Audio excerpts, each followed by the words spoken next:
वर्तमान में श्री रामचरितमानस को लेकर के, इसकी पंक्तियों को लेकर के भी समाज में विद्वेष फैलाने की कोशिश की जा रही है। अच्छा, एक बात और है कि किसी शब्द या साहित्यिक पंक्ति का अर्थ कोई भाषाविद बताएगा, कोई साहित्यकार बताएगा कि जिसका मन वही अर्थ निकाल करके और कुछ भी अर्थ करना शुरू कर देगा। आप विचार करिए, बहुत प्रसिद्ध पंक्ति है, ढोल गंवार शूद्र पशु नारी सकल ताड़ना के अधिकारी, है ना। अब लोगों ने इसका क्या क्या अर्थ कर लिया, इस पर जरा विचार करें। गोस्वामी पाद लिखते हैं कि ये 5 जो होते हैं अधिकारी होते हैं।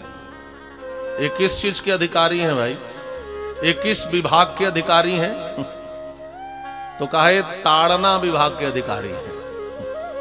ताड़ना शब्द का अर्थ क्या होता है? और ताड़ना शब्द का अर्थ पीटना लगा करके लोगों ने इस पंक्ति के अर्थ को ही गलत सिद्ध कर दिया, और लोगों ने यहां तक कह दिया कि गोस्वामी जो हैं तो स्त्री विरोधी हैं, ऐसे विरोधी हैं।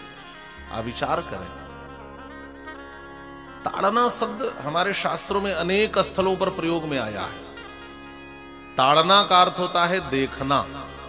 अजय एक संस्कृत का श्लोक प्रसिद्ध है, लालेत 5 वर्षानि 10 वर्षानि ताड़ेत, है ना, प्राप्ते तो 16 वर्षे पुत्र मित्र वदाचरित। आपने पढ़ा होगा, ये नीति का श्लोक है कि 5 वर्ष तक बच्चे का लालन पालन करना चाहिए और 10 वर्ष तक उसका ताड़न करना चाहिए। तो ताड़न का अर्थ यदि हम पीटना मारना समझ लें तो 10 वर्ष तक अपने पुत्र को पीट के मार देना चाहिए, यही अर्थ होगा। यदि हम ताड़ना कर तो 10 वर्ष के बालक को देख रेख की जरूरत पड़ती है, इसका ये तात्पर्य है। और ये 5 चीजों की देख रेख की जरूरत पड़ती है। ढोल का देख रेख न करें, ढोल पे रस्सी न चढ़ाए और छोड़ दें तो आप ढोल बजेगा क्या? आप देखते होंगे कथाओं में, संगीत में बार बार ये तबला वाले या ढोलक वाले जो है वो रस्सी चढ़ा चढ़ा करके ताल मिलाते रहते हैं। यदि इनकी सही देख रेख न की जाए तो ये 5 चीजें हैं और इसको समझना भी चाहिए। गंवार का अर्थ गांव का व्यक्ति। अच्छा, कोई आपके गांव का व्यक्ति चला जाए मुंबई, और मुंबई में आपका परिचित हो तो आप फोन करके क्या कहते हैं? भाई उसकी देखरेख करना, कहीं भटक न जाए, कहीं भूल न जाए। ढोल गंवार शूद्र, शूद्र का अर्थ जातिगत नहीं है। शूद्र का अर्थ होता है सेवक, परिचारक, प्रेस्य। शूद्र माने सर्विस करने वाला, सेवाव्रती। तो जितने आज सर्विस करने वाले हैं सब शूद्र कहे जाएंगे। शाब्दिक अर्थ शूद्र का यही होता है।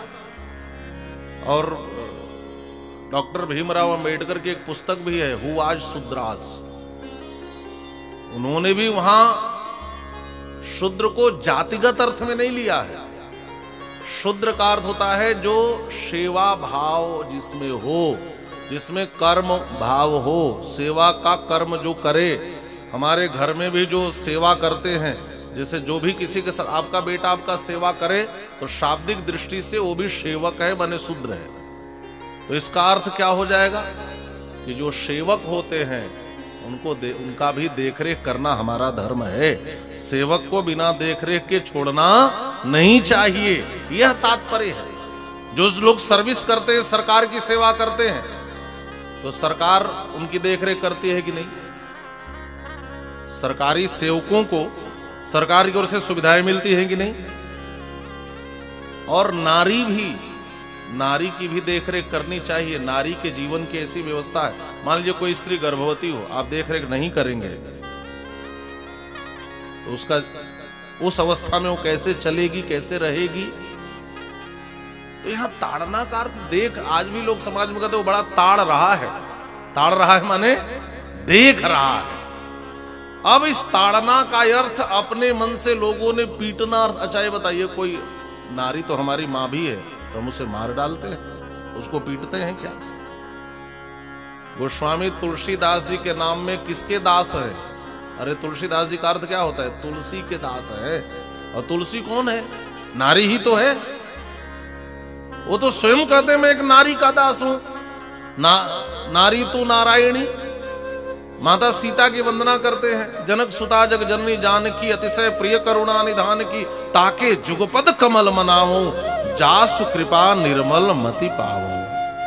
एक नारी की वंदना करके चरणों में प्रणाम करके कहते हैं आपकी कृपा हो जाए तो हमारी बुद्धि निर्मल हो जाए। वो स्त्री विरोधी हो सकते हैं। कोई भी ग्रंथ किसी वाद को लेकर के नहीं लिखा जाता।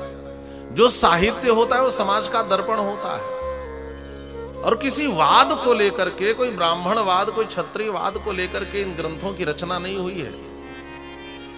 यदि ये रचनाकार ब्राह्मणवादी होते तो क्षत्रिय श्री राम को ईश्वर नहीं बताते क्या? यदि स्त्री विरोधी होते तो मोहिनी को भगवान नहीं बताते, वो तो स्त्री का अवतार, स्त्री अवतार था भगवान का। आप विचार करिए। तो ये शब्दों का भी सौभाग्य और दुर्भाग्य होता है कि कालखंड में लोग इसका मनमुखी अर्थ करके और समाज को एक अलग विद्वेष की आग में झोंकते हैं। कुछ लोग ऐसे होते हैं जो राजनीतिक लाभ आदि लेने के लिए इन शब्दों के भी अर्थ को तोड़ते और मड़ोड़ते हैं।